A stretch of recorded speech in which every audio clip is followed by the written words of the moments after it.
May I call to order the April 30th, 2024 meeting of the High Point Regional High School Board of Education. Please stand for the flag. Pledge allegiance to the flag of the United States of America and to the republic for which it stands, one nation, under God, indivisible, with liberty and justice for all.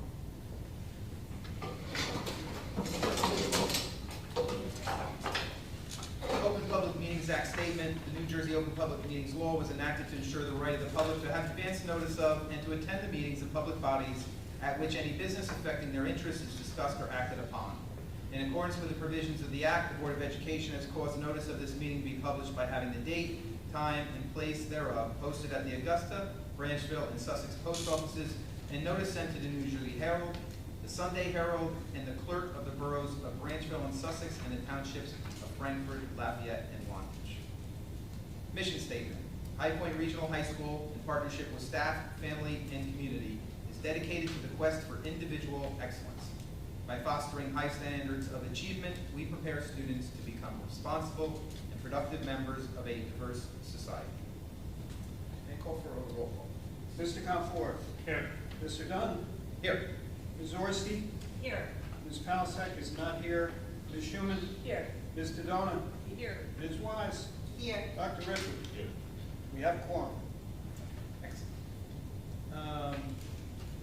Should we read that? That was posted that note, or it's on the bottom of page 1. Yes. Just Okay. So a motion will now be made that the High Point Regional Board of Education enter executive session to provide an update on legal, personnel, and negotiation items, which are exempt from public participation pursuant to New Jersey Public Law 1975, Chapter 231, Open Public Meetings Act. Any discussions held by the board which need not remain confidential will be made public when appropriate. Minutes of the executive session will not be disclosed until the need for confidentiality no longer exists. The board will reconvene in public session in person and virtually at the conclusion of the executive session. It is not anticipated that any action will be taken. For the public's knowledge, we expect to be back by approximately 7 p.m. I'll make that motion. May I have a second? Second. All in favor? Aye. Any opposed? Okay. Now,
We're good. Okay. May I have a motion to return to public session, please? Right? May I have a second? Second. All in favor? Aye. Aye. Okay, any opposed? Seeing none, we are returned to public session. So, back to our agenda, we have no unfinished business. Next up is approval of minutes, regular meeting minutes from March 19, 2024, and the executive session minutes of March 19, 2024. I'll make a motion to accept, to approve those minutes. May I have a second? Second. Any comments, corrections? Take a roll call, please. Mr. Donovan. Yes. Mr. Comfort. Yes. Ms. Wise. Yes. Ms. Schuman. Yes. Ms. Orsi. Yes. Mr. Dunn. Yes. Okay, first public comments section of the evening. In accordance with the Open Public Meetings Act, we will open the public comments for agenda items only at this time. Each speaker should state his or her name and address. They will have 3 minutes to address the board, which will be timed by myself. We will limit this section to no longer than 45 minutes. Please be respectful and mindful that your comments are being recorded. And in typical fashion, we have 2 methods to address the board, one in person at our lectern over here, and the second via our online platform, virtually via the email address that is posted there. Nothing virtually either. No. May I have a motion to close public comments? Motion. And a second? Second. All in favor? Aye. Any opposed? Okay, moving on. Presentations. Our first presentation is the public hearing on the final 2024-2025 budget. Dr. Scott Ripley will present. Good evening. This is the 11th budget that I've been blessed to be able to be a part of, and thankfully this one is all generally good news. And I know that other places around the county are struggling, and we're very blessed to be in the situation we're in now. And so this is the same front page we've been using for years. Maybe next year I'll change it up. So, all right, this is an explanation of where our money goes. We'll see a pie chart in a moment.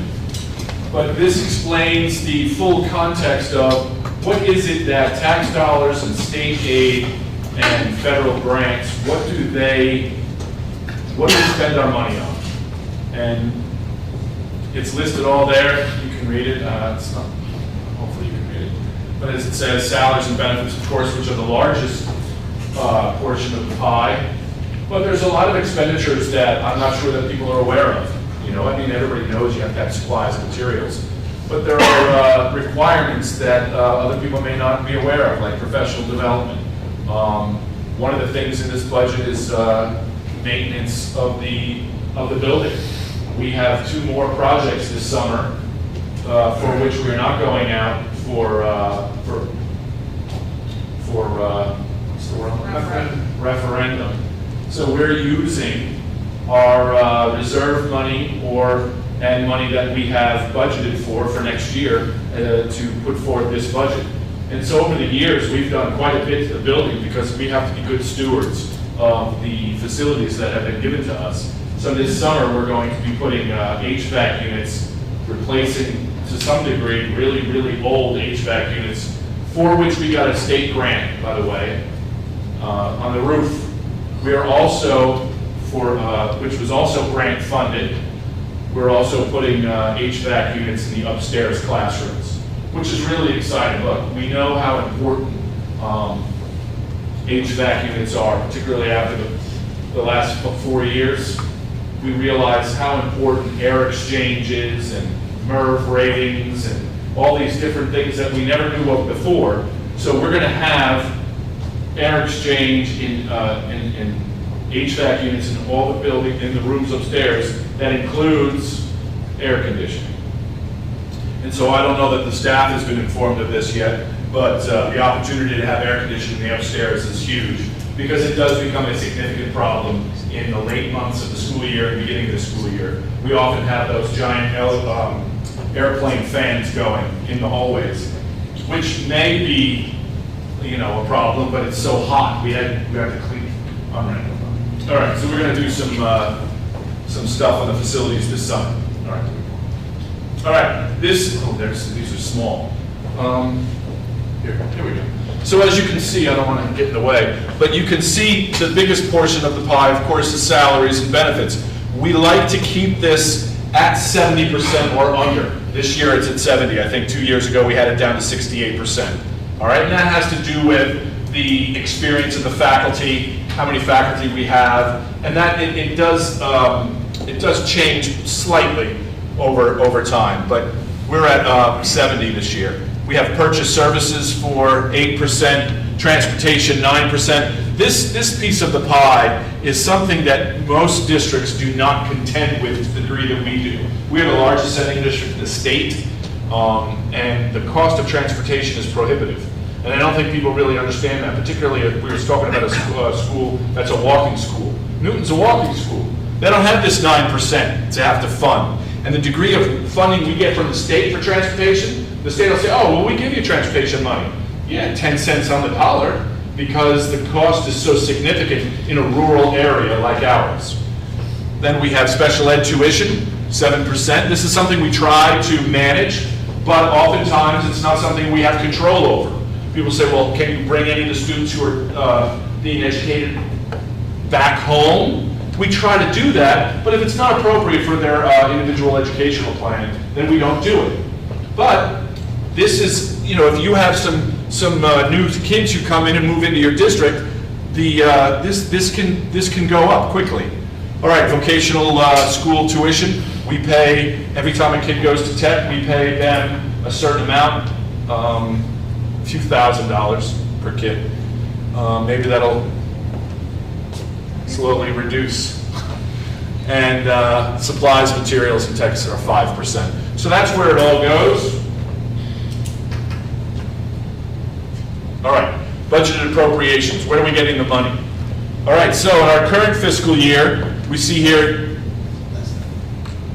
anyway, I'm sorry, I got confused. All right, so you can see that we are going to raise the general fund, and I'll explain this here. These two, Fund 11, Fund 12, is going to increase by $391,000 or 1.65%. Special revenue, which is federal grants, IDEA, ESSA, ESSER, and Perkins. Here's the compelling factor with this. This is going away in September. This was a lot of money in the last 3 years. A lot of money.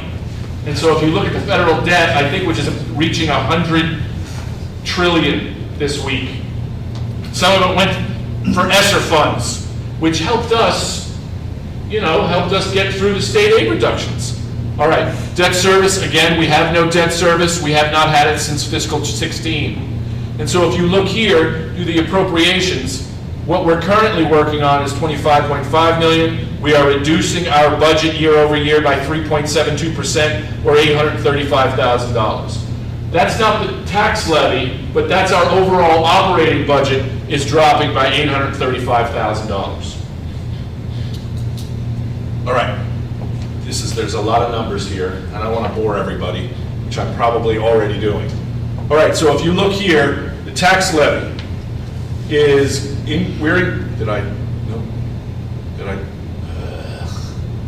I'm pointing at this, but that's not the computer. Is this where I'm at? So we just did that one. I did? Oh my gosh. I'm still pointing at it. All right, here we go. Nope. There we go. Lagged. Okay, so up here, this is the tax levy. It is an increase of 1.75% year over year. All right, and there's a reason why we didn't have to go to 2%, but it is going up $307,000. We have Montague tuition, which is basically flat this year. And listen, this has been a curse and a godsend. And the very fact that here we are 12 plus years later to have this level of a tuition money every single year is very significant. Something about which we should be very happy and pleased. And I'm hopeful that Montague is happy for the fact that they're fully institutionalized institutionalized, that wasn't the word I was looking for. Fully acclimated into High Point. All right. Budgeted fund balance, this is money that we save year over year. So one of the things we've tried to do to get through the state aid cuts is become very parsimonious during the school year with spending. I will frequently issue a moratorium on spending sometime in November, and I know that gets the administrators very angry, but it's how we control our spending and how we've managed this state aid cuts in the last 7 years. So last year we put in money saved from the prior year, $1 million. This year to fund fiscal 25 budget is $941,000. All right, school choice. Are we losing a student, Mr. Campbell? I anticipate we'll remain at 4 funded, which is all right, good. All right, this is going up $280,000. This miscellaneous reserve accounts, SEMI, which is special ed, Medicare, and extraordinary aid. This number is increasing so significantly because we have a fabulous director of special education. She has done wonders with our programs, and she has brought in revenue that we had not seen in the past. So this is tremendous. All right, state aid, we got almost $200,000 more than we did the previous year. So while there's a lot of people around the county jumping out of windows because they're still experiencing state aid cuts, this is 2 years in a row that we've not seen cuts. Now, I'm not suggesting that 198 increase is phenomenal, but it's a whole lot better than losing $941,000, which we did several years ago. So that's fantastic. All right, funding for purchase orders the year before, we don't know that yet, so it's a push. And so the general fund is going up 1.65%. However, because we are losing grant money, this reduction here, the overall operating budget's dropping 3.27% and as a total of $835,000. And so we're operating with less money year over year. And you know, that's what we've been doing quite some time, but we have not cut. In the 7-year state aid or 8-year state aid reductions, we have not reduced one position because of money. And I don't know that anybody else can say that around the county, maybe, but we have not had to. That's how we've been able, that's a demonstration of an example of how we've managed the state aid cuts. All right, here we go. This is just to give you an idea of how each municipality is going to realize a tax increase or decrease. Again, as I said this before, the amount of money that each individual township pays is based upon the number of students that they send to High Point and their total evaluation of their residential, industrial, and commercial all put together. All right, and you can see that there. I'll get this better on. You can see it, and I bet it'll break it down a little bit. But if you live in Sussex or Lafayette, you're going to see a reduction, I think. All right. This is just an example of what's gone on over the last 11 years. We've lost $2.7 million in state aid over the last 11 years, which is a 52.3%. Or an average of almost $250,000 a year, or almost 5% per year.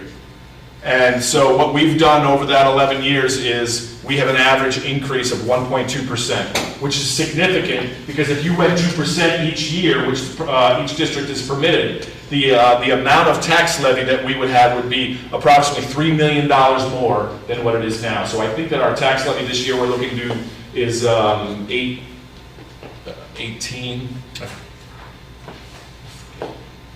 Jim, what is it? I'm sorry. It's on another slide. Anyway, it would be significantly higher, I think $3 million higher, if we went to 2% each year over the last 11 years. It's going from 17.5 to 17.8. So all right, 300,000. All right, good, thank you. And so this shows you over the last 11 years, the overall fund, the overall budget has gone up 0.78% a year. That's the increase in spending per year that we've seen over the last 11 years. I keep pointing at the screen. I do this all the time.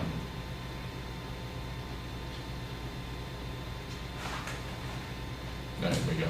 Again, just an example of our tax levy history. I know there's some people would love to point this out and say that that was terrible, but they don't look at this when we dropped almost 7% because we were trying to be fiscally responsible. So over those 11 years, we would be significantly higher if we were not fastidious about every nickel that we spend. And here's the valuation of each township, the total evaluation. So if you live in Branchville, everything in Branchville is worth $128 million. And if you live in Wantage, which is the largest, it's $1.21 billion. And you can see the increase. There's no difference in the valuation in Branchville year over year.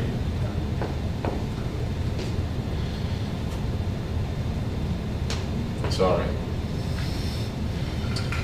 And this gives you an idea that Jim looked into this. If you own a $200,000 home in each one of the municipalities listed, you get to see what your tax bill will be different than year over year. So if you live in Branchville, you're going to see an increase of $104 if you own a $200,000 house. And that's just for the high school. Yes. They break your tax bill out Right. into 5 different things, Right. and that's the high school's portion. Yes. And the reason being, again, is what I told you, is the number of students that they send to High Point relative to the number of students that everybody else sends. So it's a complicated formula. So it gives you an idea of what you're going to see in your tax bill. I think that's it. All right, any questions? You know, it may seem as though 1.75% is a token reduction off of 2%, but there is a cumulative effect in 11 years of going to 1.75% this year, or a flat next year, or an increase. There's a cumulative effect that equates to approximately $3 million more than what our tax levy is now, had we done 2% every year over the last 11 years. So it matters. So in spite of people's frustrations, anger, and disappointment of what we did several years ago, I understood that, and I went around to the municipalities to discuss that. But the degree to which we've been fastidious over those 11 years demonstrates, in my opinion, a level of fiscal responsibility that allows us to stand here and say, we've not had to cut one position to state aid cuts. And we continue to be able to fund building projects without going out to a referendum. That's something about which I'm hopeful the board is proud, and we're proud at High Point to be able to say these things. I'm not suggesting that everything's perfect, but when you have this degree of deficits and state aid reductions, to be able to manage those reductions to the degree that we have is something that I think that we should be all corporately very proud of, and I'm very appreciative of. All right, thank you. I don't know how to do this. Dr. Ripley. Doesn't look like we have a student council representative here this evening. Nope, okay. So next we have Ms. Carla Mancuso, HPA President. Update the board on HPA items. Welcome. Hi. Good evening. I know there's been a lot of controversy, or we say controversy, over the bathroom issues that have been going on. But I'd like to say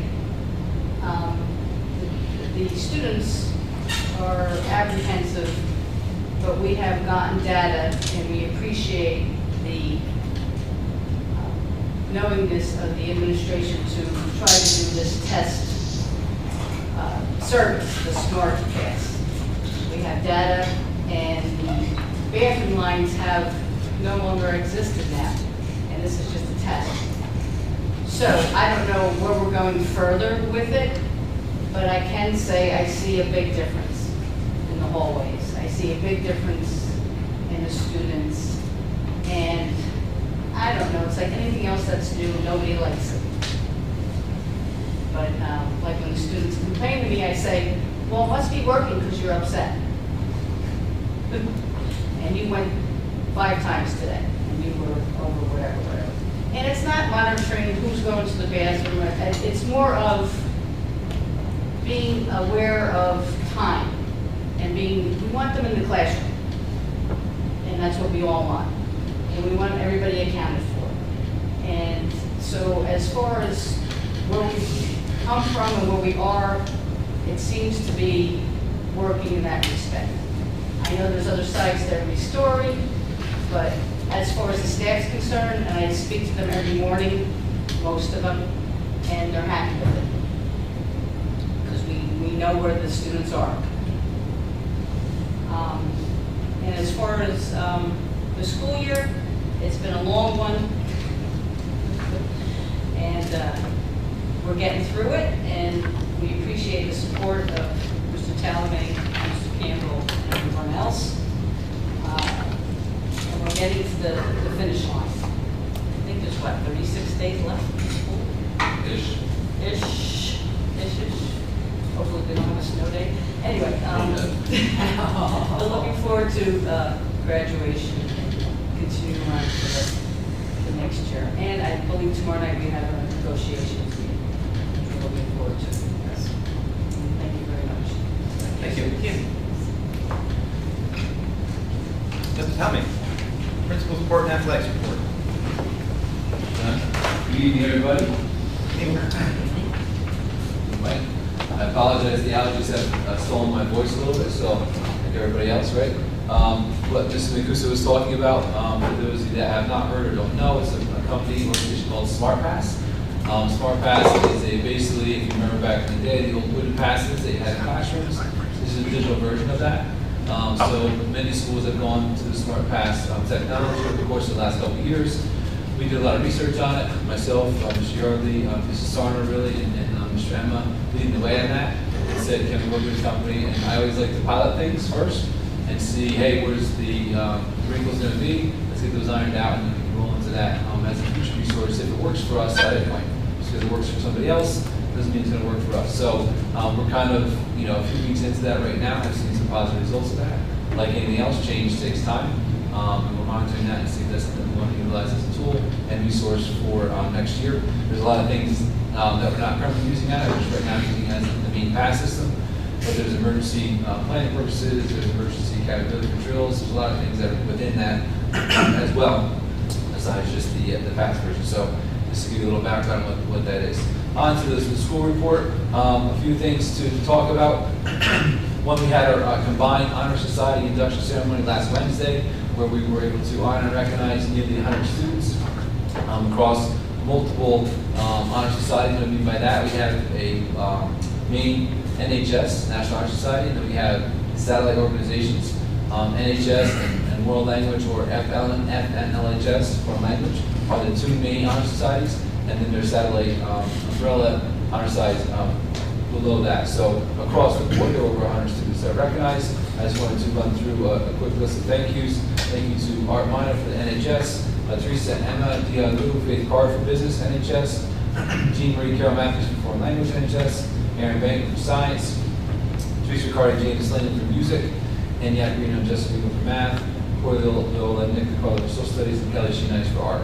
So those are all the areas that currently have an existing satellite honor society program. Some are new, like music is a new one this year.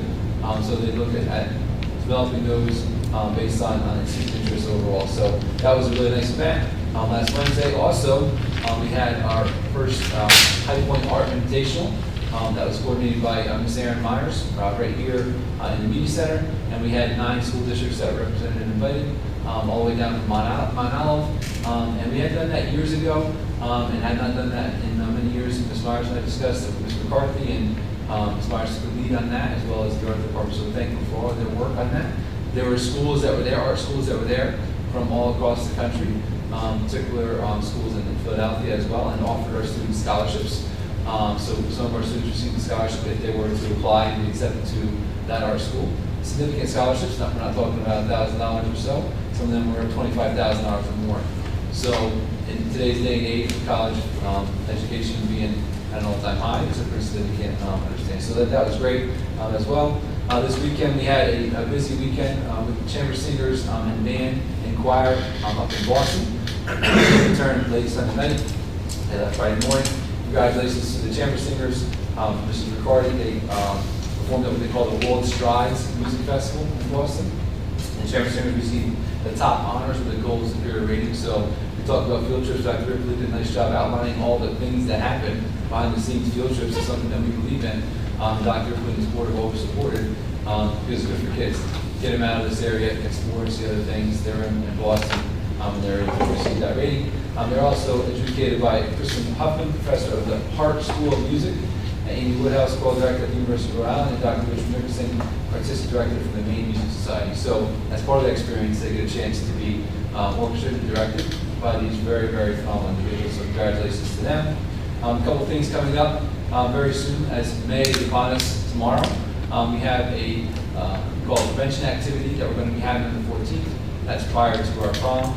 We're having somebody by the name of Stephen Hill speak sobriety. He speaks about, and has become highly recommended for many of our counselors that have seen him, based on life experience. Vaping is in epidemic levels across the country, not just here in our state. He speaks about vaping, but also speaks about substance awareness, drug and alcohol use, where he struggled with that on his own accord as a high school athlete, but also how he made positive changes in his life to make a difference. Now he goes all over the country, speaks about that. So that'll be before our prom. Our prom is the 16th, that same week. We'll be sending out information to our students and parents as well about prevention awareness and how that we as a community can be more aware of those things. So the prom is the 16th. Looking forward to that. And the master schedule, as we talked about last month, is really in full swing. Council's working hard at fixing our schedule so we're ready to go before the end of the school year. We have an 8th grade picnic here where we host all of our Senate districts on June 4th. We invite them to come up, just meet each other, get a chance to be with our athletics and our clubs, and see different things that High Point has to offer. It's really a nice event. We also have a senior scholarship dinner coming up. Nothing really going on in May, on May 22nd. So I know that that's something that the board talks about as well. So it's May 22nd at 6 o'clock at the Red Tail Lodge. That's coming up next month as well. As a senior dinner cruise, which is the Friday of that week. So a couple things happening in a short amount of time, but we're excited for that. As the seniors get a chance to cruise around Manhattan. And again, be out in an area that, as I talked to them all when we were on the ship, how many of you have been on the harbor or seen the Statue of Liberty where you can really almost touch that? And many of them have not even been in New York City before. So really a great opportunity for them. Some individual students for art awards. Faith Postma, Rebecca Kiros, and Jet Stevenson were recently recognized because they had published art in Blink magazine, which is one of the large art companies that's out there as well. Kelly Sheena is one of our teachers who recently also published in one of the AENJ publications as well. So great to see our students and also our staff be recognized for all that they do. Quick transition to athletics, if that's okay, Mr. Dunn. Baseball is the number 3 seed in HWS, and softball is the number 2 seed, which is a pretty high standard because you get some home games. That's nice because otherwise you're not traveling right away to North Hunter or Central. So good for them, and they're having a successful season. Today we had a busy day of spring sports athletics here. Just today alone we had boys and girls track meet, senior day, with Unified as well. We had a boys lacrosse game. We had a softball game, JV varsity. We had boys tennis, all here on the campus. Pleased to say that softball won, boys and girls track won, boys lacrosse won. Tennis had a tough match, but they lost. Girls lacrosse won away as well. So it was really nice to see so much success in a busy spring season. So kudos to Mr. Dexter, as it is difficult to continue to manage busing, transportation, and officials. As we work through this, we had 21 seniors recognized today for our boys and girls track senior team, which also included Unified athletes being recognized as well. So really cool thing, really fun event. And then you went at the end, so it's nice as well. Okay? Any questions on any of that? Anything else? Thank you for your time. Curriculum instruction, Mr. Seamus Campbell. Through the IT support.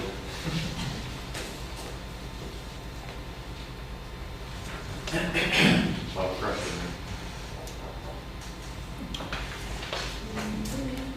You know, I want to say thank you to Mr. Yardley, who's here every single month, and he's always happy to be here, and he's always necessary for us to have him here, because we never had any IT snafus or struggles, and it is a blessing to have him on our staff, and he just does a phenomenal job, and I'm personally very thankful for him. Thank you, Mr. Yardley. Thank you.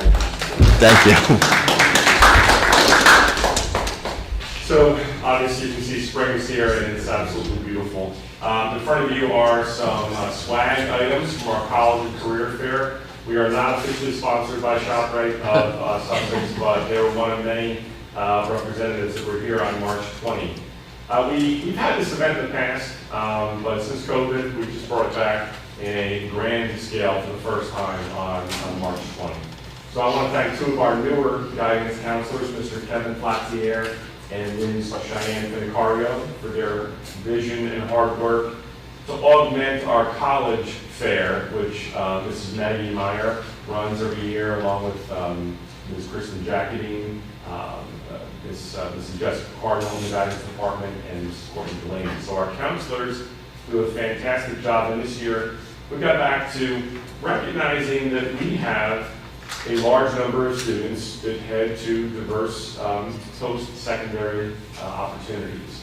So we want to make sure that every student here has their vision supported and encouraged and addressed. At the career fair, there were booths where, and I have to say that the swag is like magnetic, so students are drawn to it. Second only to food would be plastic trinkets and pens that they can give away. But it's a chance to informally speak to representatives from Thor Labs, from trade schools, from SCART, etc.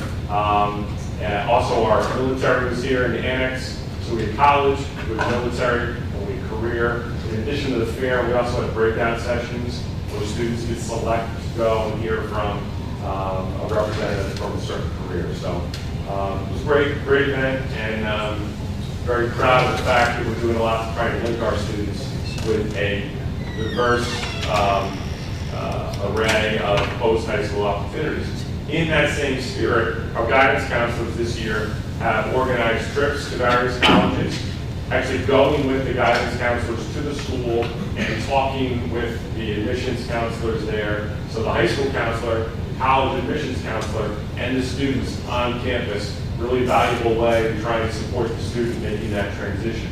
We've also taken trips to the Universal Technical Institute, the Carpenter's Apprentice Facility, the International Union of Operating Engineers. So we're bringing our kids to places that fit all of their potential futures. So hats off to our counselors for doing that. Twice a year, we are required by law to present publicly on our student safety data, as well as our harassment, intimidation, and bullying. So this presentation fulfills the requirement for the public presentation from reporting period 1, July through December. I think the public or the board has seen this before: violence, vandalism, weapons, substance abuse, and HIPs. Now, we do this twice a year. When we do it in October or November, our assistant principals are here, Mr. Sarno, Mr. Emma, Mr. Talway, give a more comprehensive approach on how we're tackling these issues. This is our second of the two, but nonetheless, we'll kind of get into a few items here. You can see historic data that shows these categories year over year from a 9-year period, and you'll see there in purple, those numbers represent just July 1st through December. And to be honest, there's very little activity in July and August, so it's really September through December represented there in purple. When I look at this, here's what jumps out at me personally. It is that we saw a decline in all incidents, obviously during the 3 years impacted by COVID, and we're seeing a return and then some when it comes to substance. And I think we've already heard some comments about it tonight. The vaping epidemic is significant. And it comes to Mr. Talman and Mrs. Sarno and Mr. Emma working very, very hard. Dr. Ripley has helped spearhead a group locally that is coordinated with the prosecutor's office, with the Center for Prevention, and with the Department of Education to try and strengthen how we handle this. So when you see substance on there, it's reflective of the battle that we are undeterred, but we're waging every day against vaping. I know I speak for my fellow admins, it's really their area of expertise, but we care deeply about safety. And when we have incidents where students are exposed to chemicals. It's scary, it's upsetting, and we are committed and undeterred to attack that issue. From reporting period 1, you'll see that for violence, there were 2 fights, 1 assault, and for substance abuse, there were 18 confirmed use, and 3 possession. We shift to HIB for a moment. You'll see that in the first portion of the year, there were 13 investigations, 0 confirmed HIBs. 3 of them were code of conduct, and 10 of them were unfounded. Now, this second column here, July to March, that shows you the entire school year in the aggregate. And you'll see that there's been a rather dramatic increase in the last 4 months in HIBs. So altogether this year, 35 investigations, 22 of them have happened since January, 2 confirmed HIBs, both of them since January.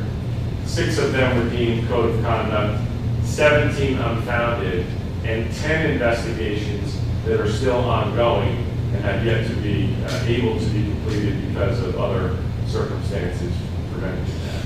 I think we all know that there's an enormous amount of time that goes into this. So Mr. Rice, Howland, the entire administrative team, really, Mr. Emma and Mrs. Sarno in particular. Sure, yeah. Sorry to interrupt. I know this presentation is only supposed to be the half of the year. So the legal requirement is to present July 1 through December 31, but I thought it would be appropriate. Well, and we have the acceptance for the months Gotcha. up in the agenda. I'm a data person. That floors me. So Michael, More so and we need, I think it's fair to distinguish between investigated incidents and confirmed hits, right? That there's a significant difference there. We had no confirmed hits, and now we've got 2, which that doesn't surprise me too much. That's about right. But the ratio of then the unfounded right, versus, and perhaps maybe the 10 that are left could turn into something. they could. But if you're using the ratio that's there, probably not too many. I would say that sometimes these incidents, and some of my colleagues in the room deal with this extensively, they tend to occur in spurts, right? So there are perhaps peer groups involved in conflict. Sometimes we'll get 6, 7, or 8 of them in a 48-hour period. Sometimes we'll receive multiple hits from the same parent within a day. So you might come in on Monday morning, and that number 35 is actually at 15, and by Wednesday, it's at 28. So it's not like lakes or other areas where you manage student behavior. It can be extremely inconsistent and sporadic about how these issues arise. I don't know if that. No, but you mentioned there was a significant cost both in time, and well, time is money. And if I recall, like the whole harassment, intimidation, and bullying, when it was instituted, was an unfunded mandate. There was no money given to schools at the outset to institute this, and all schools have had to absorb it. Right. What we're having to absorb here now is what's our recourse? Well, I know that in every admin group that we're involved in, it's a conversation. I spoke to Mr. Emmett today about this, and even with the support that the administration is extremely grateful for, that we recently contracted for, it still requires an extensive amount of administrative time to play a supporting role when interviews take place. When in certain instances, a claim is made and it can be to your point, it can involve a lot of human resources, to take statements, to look at video footage, and it's frustrating. I mean, it's well intended, and I'm not doubting the benefits of it if it's used in a proper way, but I mean, I guess there's also a way of using it. And that's what I think I'd like our public to know, is that there are costs involved in what we have to do here related to. I think there are times where, and I'll speak for Mrs. Sarno and Mr. Emma, there's times where it dominates their days. So we'll have a planning to do something curricular related and go into the classroom and work with teachers, and it's frustrating because it does, there's a lot of things we want to do as, I'm speaking on their behalf as our assistant principals, and it's daunting to try and keep up with the investigations that this law requires. I know too at my school that I'm on the head committee, and that people are misunderstanding what a HIB actually is. And so then that's why you get this discrepancy, because people are misunderstanding it, and so it's not confirmed. So. And one of the frustrating things is that when Mr. Townley does an excellent job of communicating very thoroughly whether an incident was determined to be a HIB or not, and oftentimes the parent, maybe it was a code of conduct issue.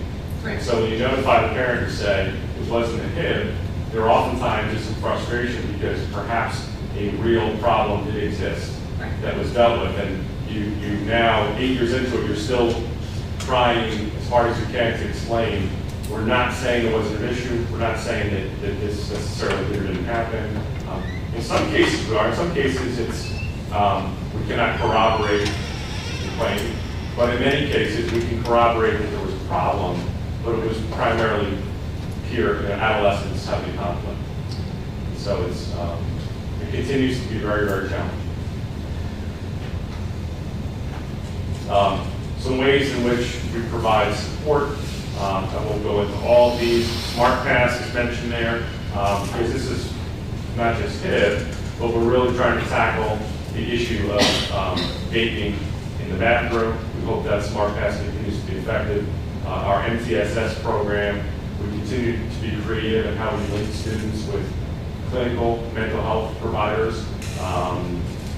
So we do a lot. We do a lot to try and support students, and we're very active. Some members of our HIP team, and this is not although we're only required to present twice a year, I think this conversation has kind of reaffirmed the point. This is a daily focus. Both the issue of vaping and how hard the administration is trying to tackle that, and the staff, not just the administration, our teachers are committed to working to try and improve that. And so all of our HIB information is available on the school's website. If you go to the opening page of the website, the bottom right, you see HIB information. On here, there's an anonymous app where someone can someone can report a allegation of a HIB.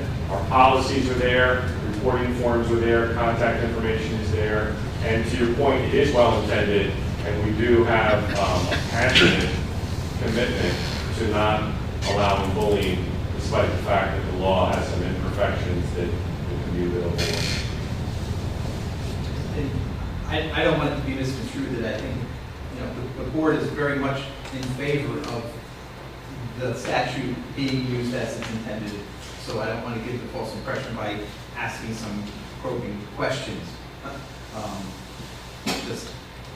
I would say oftentimes that the administration is already hands-on and actively involved in solving a conflict, and someone might suggest that it's a HIB, and now that triggers a whole nother level of work involved in the investigation, where I believe this may have been really needed and highly effective are incidents where the school is completely unaware of bullying. And now, through the report, we're required and empowered to take action. I think in that sense, it still serves a meaningful purpose. Thanks.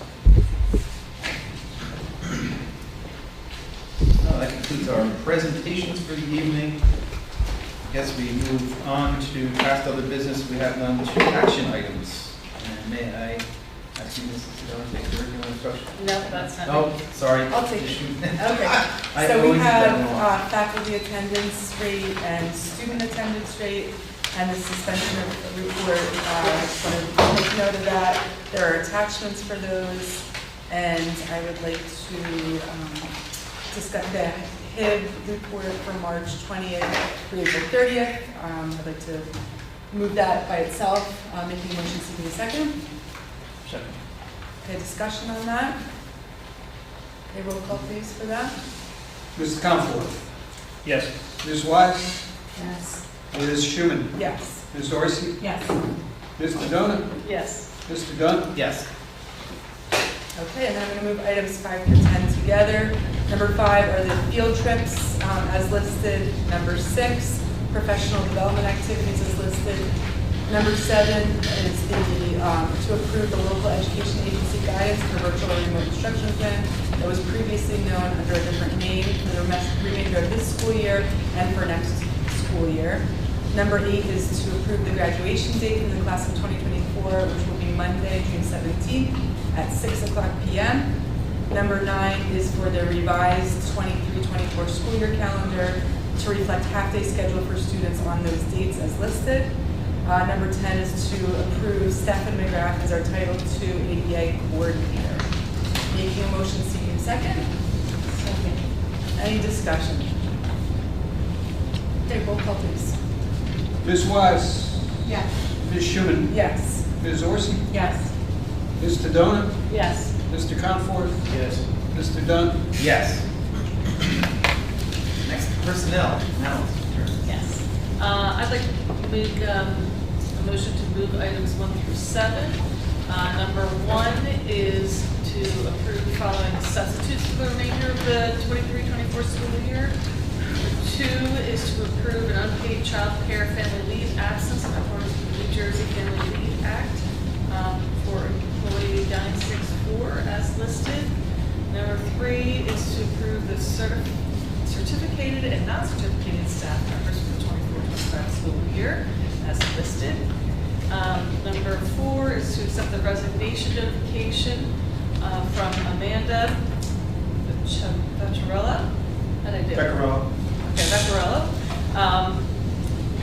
Part-time confidential secretary effective June 30th, 2024, or depending upon arrangements with future employer.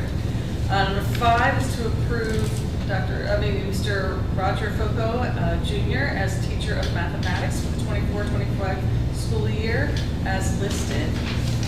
Number 6 is to approve Ms. Ashley Harper as the teacher of science for the 24-25 school year as listed. Number 7 is to approve Mr. Gregory Brennan as the interim business administrator board secretary effective July 1st, 2024 for the 24-25 school year as listed. And that's it. Make a motion seeking a second. Second.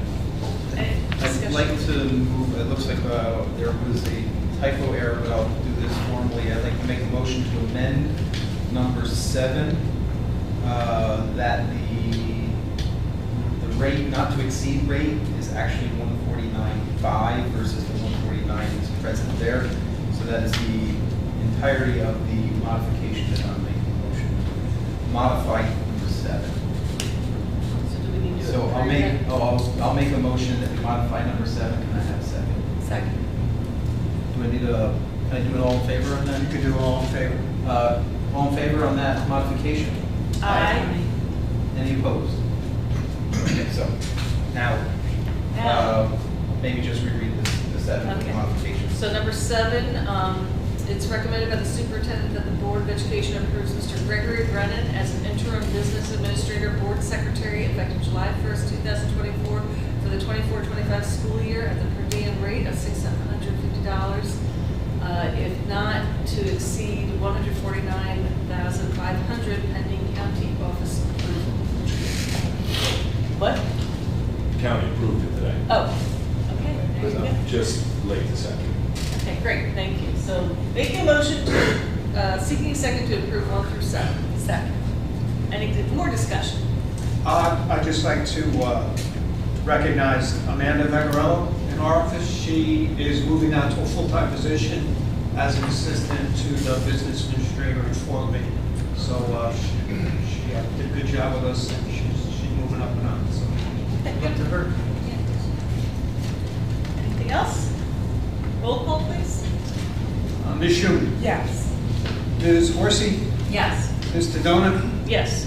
Mr. Comforth, Yes. Ms. Wise, Yes. Mr. Dunn. Yes. I'll handle extracurricular. I'll move item 1. 1 is recommendation to accept the resignation of John Gardner as head wrestling coach effective immediately. I'll make that motion. May I have a second? Second. Any comments? Mr. Gardner's a legend, as you all are likely aware, and is a tremendous asset to the community.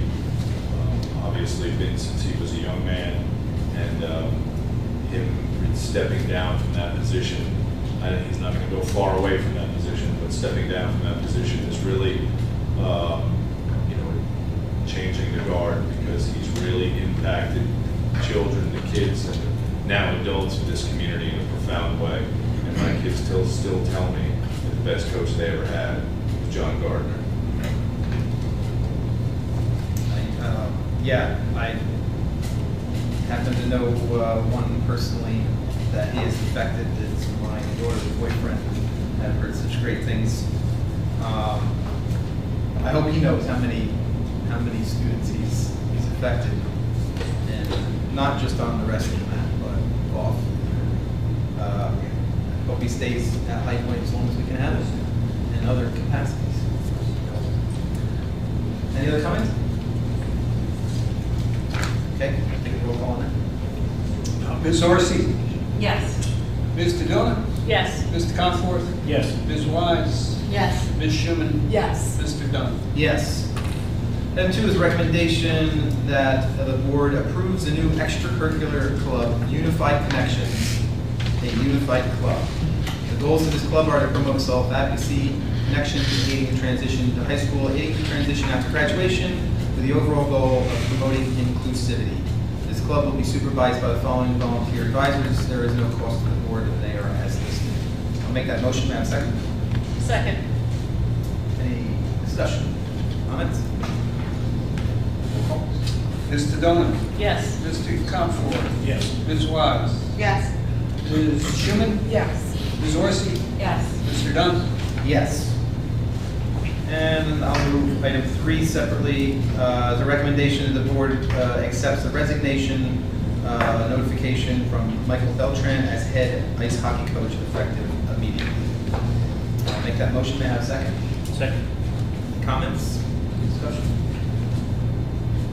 I don't know much about him, but I've heard that he's been a great coach, and that, I appreciate the years that he has given. Yeah, he's built a program, and it's had a tremendous impact on kids, so we're sorry to see him go. Wish him the best. Roll call, please. Ms. Tadona, Yes. Mr. Comforth, Yes. Ms. Wise, Yes. Ms. Schuman, Yes. Ms. Horsey, Yes. Mr. Dunn. Yes. Okay, I think I can move the remainder items 4 through 10 together.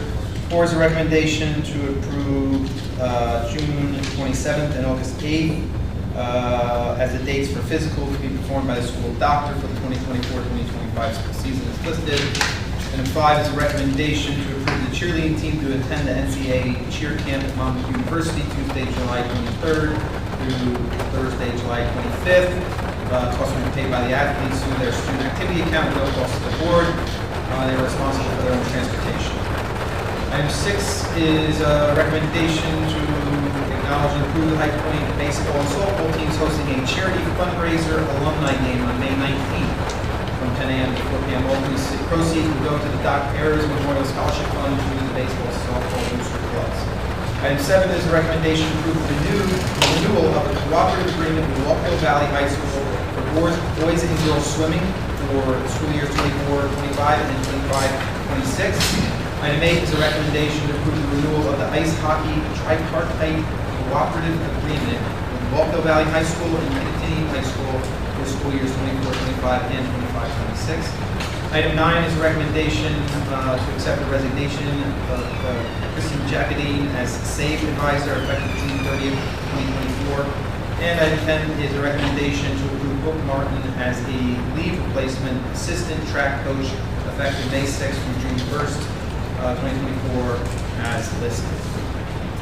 And we'll make the motion for 4 through 10. May I have a second? Second. Any discussion or comments?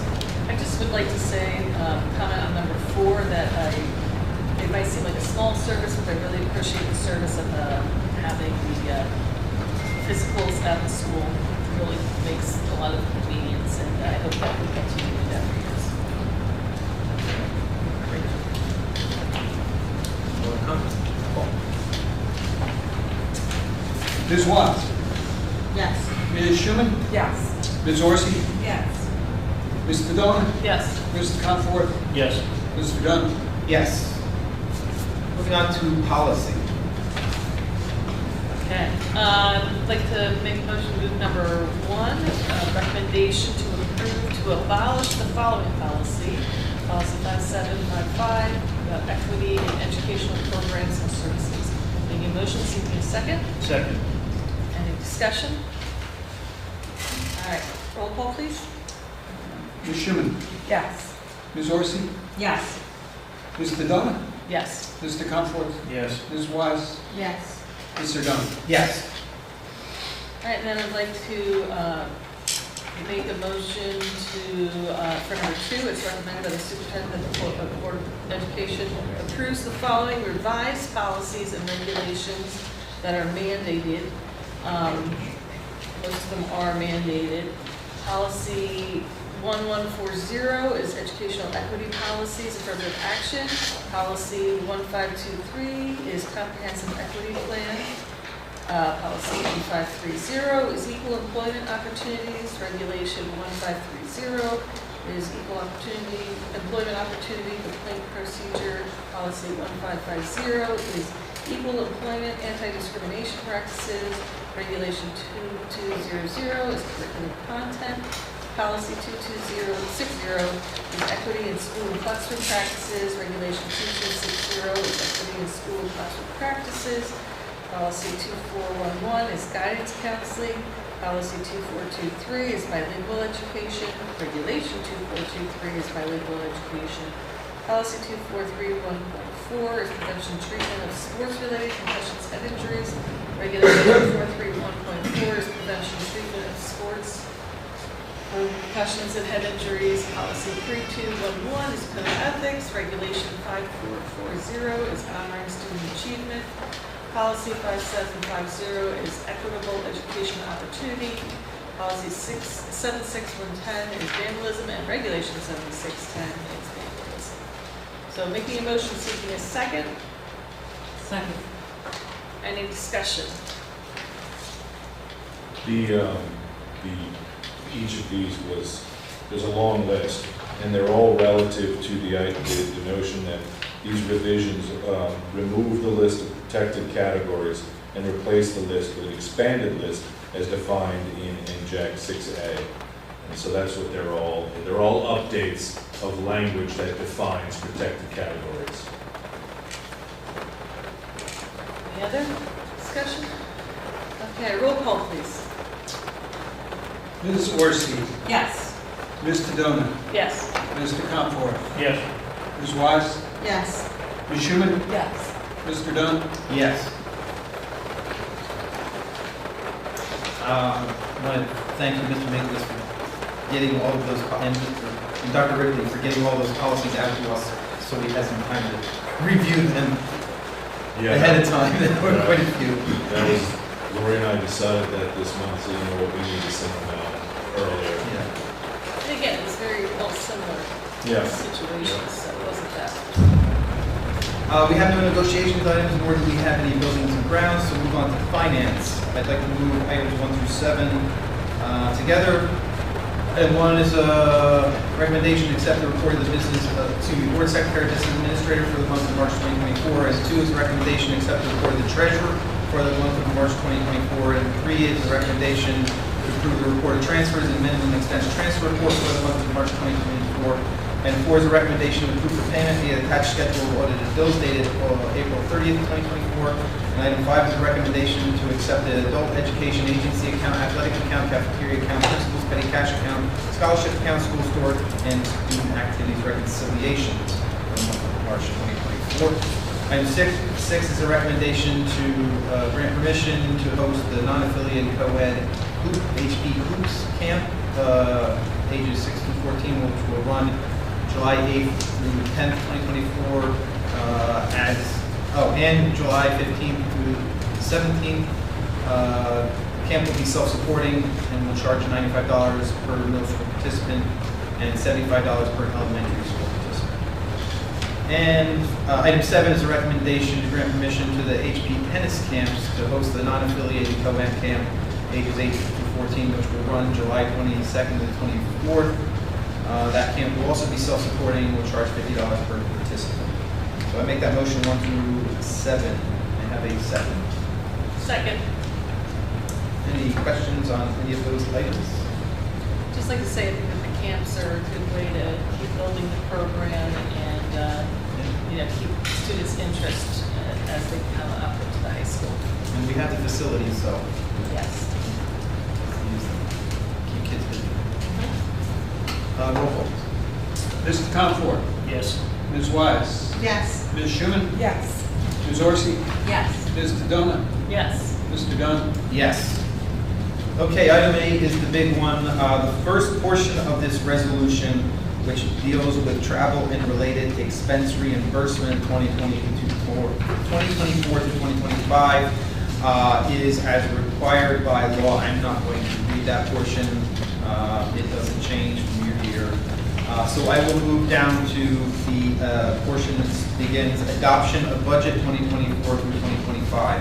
Be it resolved that the budget be approved for the 2024-2025 school year using the 2024-2025 state aid figures, and the Secretary to the High Point Regional High School Board of Education be authorized to submit the following budget to the Executive County Superintendent of Schools.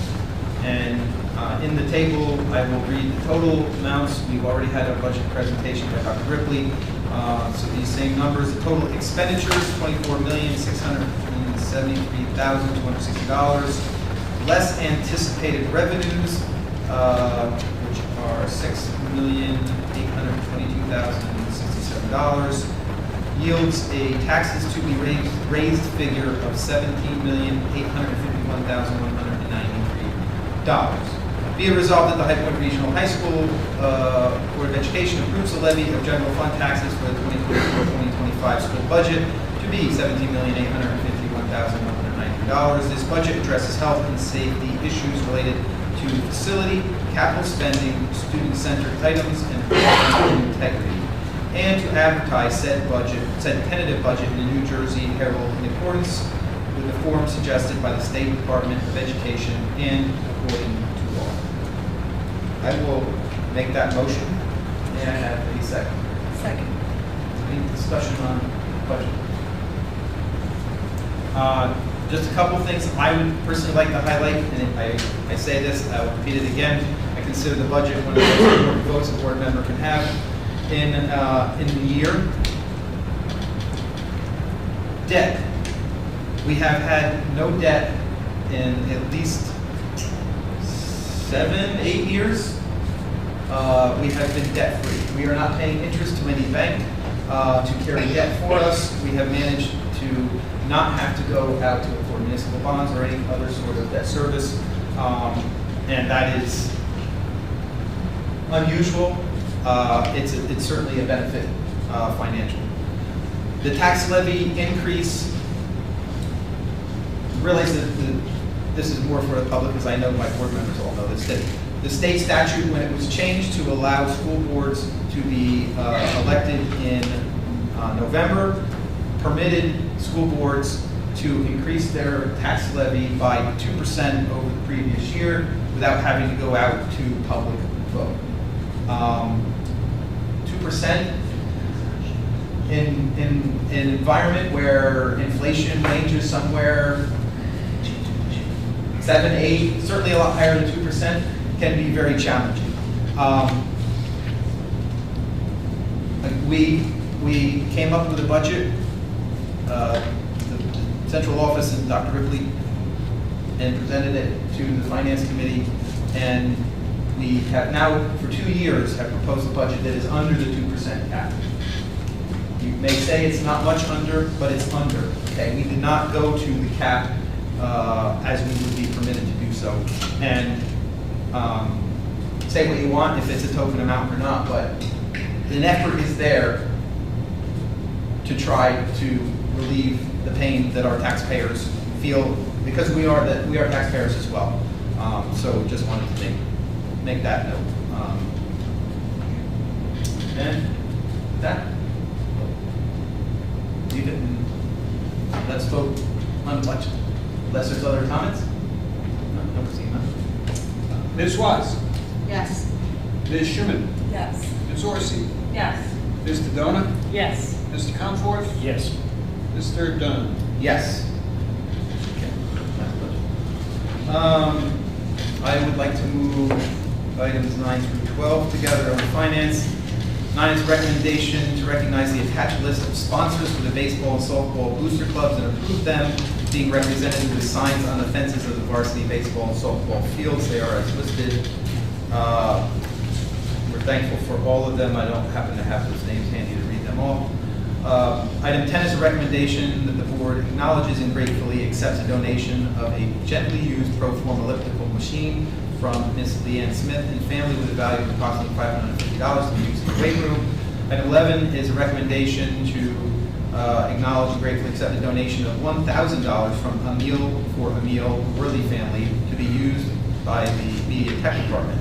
And item 12 is a recommendation to approve an award in the amount of $7,285 from the 2024-2025 NJEA Frederick L. Hipp Foundation for Excellence in Education grant. Ms. Corey Loyola secured this funding, which will support High Point's annual interdisciplinary symposium. So I will make that motion. May I have a second? Second. I'd just like to thank Ms. Leanne Smith, a former board member, and her family for their donation. I'd like to thank the Worley family, Nolan, who was our recipient not too long ago, here for the Unsung Heroes. And thank you to Mrs. Loyola for her work in applying for and receiving the funding from the from the NJEA. We did it, but here you did it. Good job. Roll call, please. Ms. Orsi? Yes. Ms. Dodona? Yes. Mr. Comforth? Yes. Ms. Wise? Yes. Ms. Schuman? Yes. Mr. Dunn? Yes. All right, let me move 13 separately.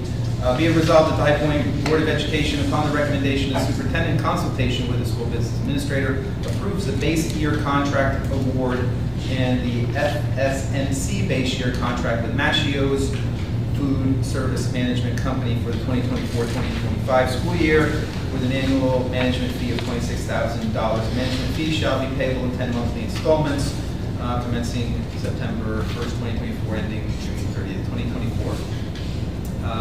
Be it further resolved that Mascios FMNC guarantees a loss not to exceed $5,000 to the local education agency for the 2024-2025 school year.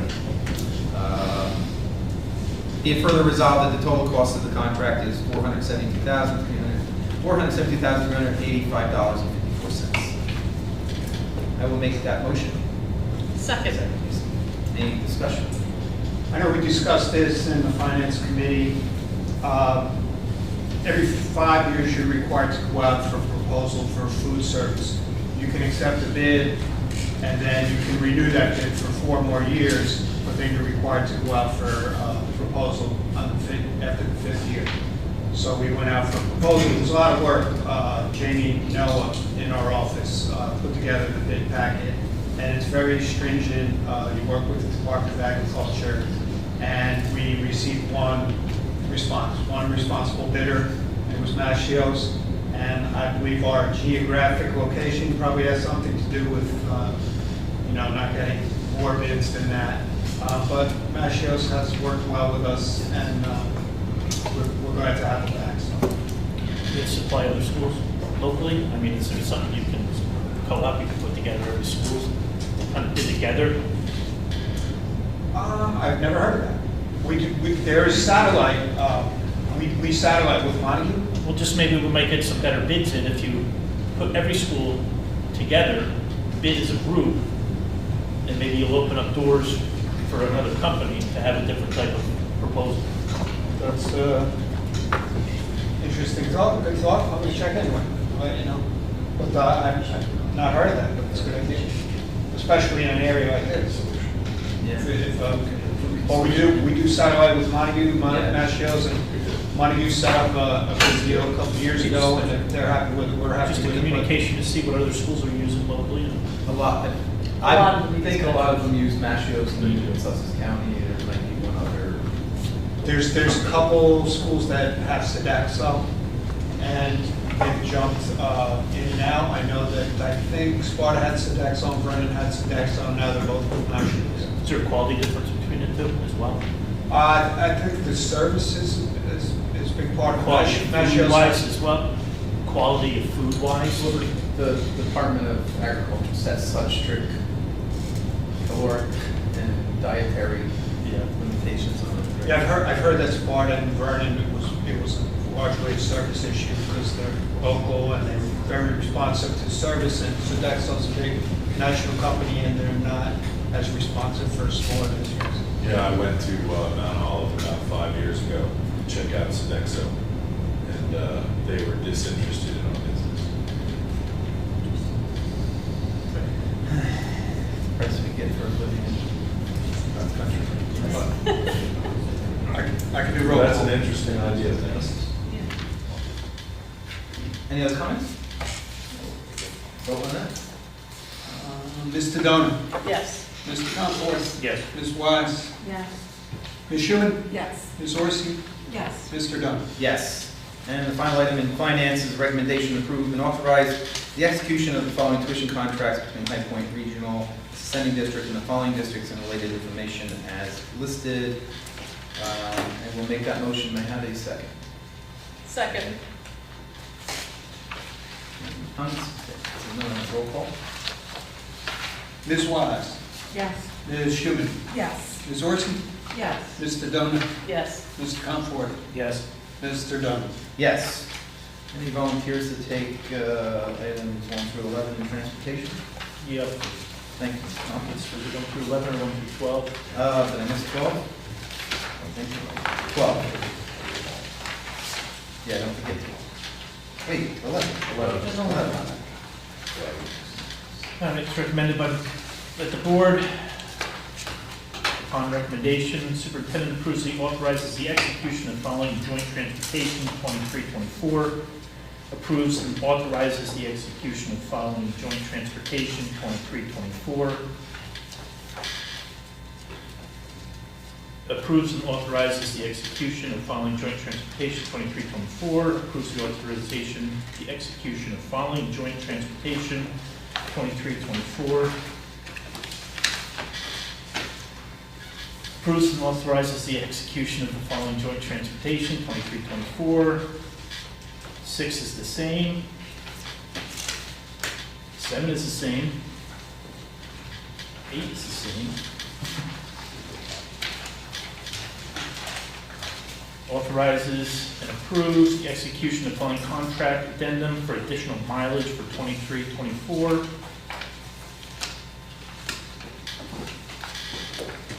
Approves and authorizes the execution following quoted contract awarded to only quote for the 23-24 school year. And 11, approves and authorizes the execution following joint transportation 23-24. Seeking a motion. Second. Any discussion? Roll call. Ms. Schuman? Yes. Ms. Orsi? Yes. Mr. Donat? Yes. Mr. Comfort's? Yes. Ms. Wise? Yes. Mr. Dunn? Yes. I believe that concludes our action items. No legal correspondence items, no miscellaneous other than our standard. So, second public comment section of the evening, please state your name and address, same rules apply. As was mentioned in the prior session, feel free to come to the lectern or submit your comments via our virtual platform to the email address listed there.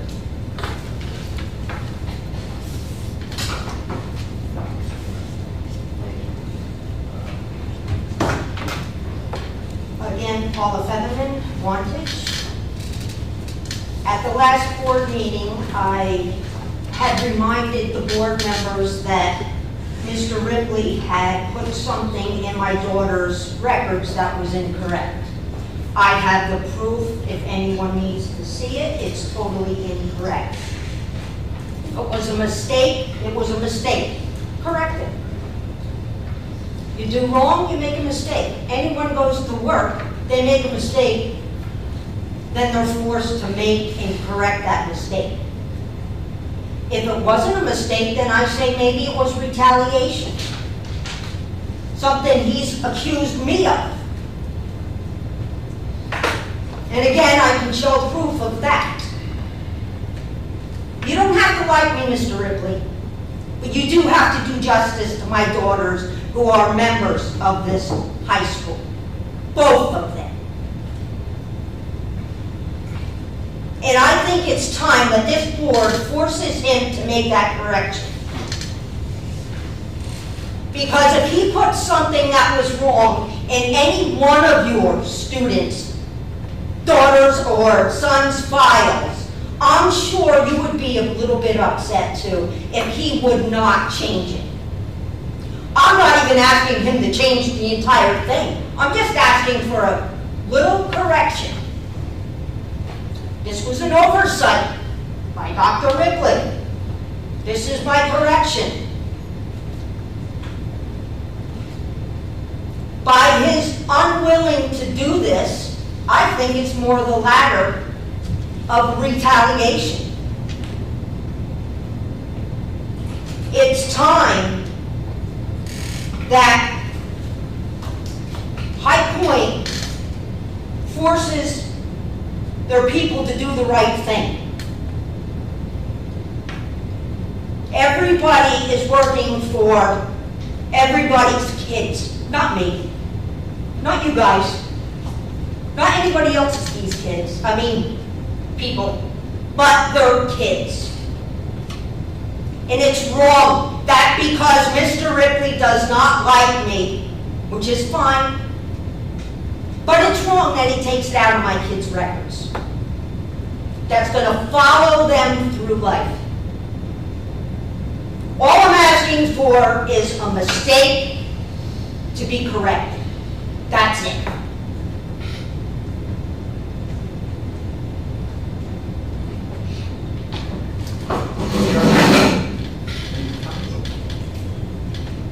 I will make a motion to close the public comments. May I have a second? Second. All in favor? Aye. Any opposed? Public comments are closed. We have, actually, I shouldn't say that. Do we have any non-committee board member reports or comments?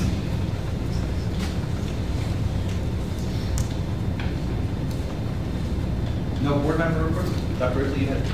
Yeah, I just wanted to say that a long-term member of the staff and a seminal player, participant, influence on our community past recently, Miss Virginia Perry, who was worked at High Point for many years, was as pleasant and lovely and loving a human being as you'll ever meet, and was here in multiple capacities for more than 20 years, I think. And we the community lost a special person and someone that Mr. Talmay held a moment of silence earlier in the week or last week for Miss Virginia Perry, who was called Ginny, and she was a lovely human being, and she will be missed.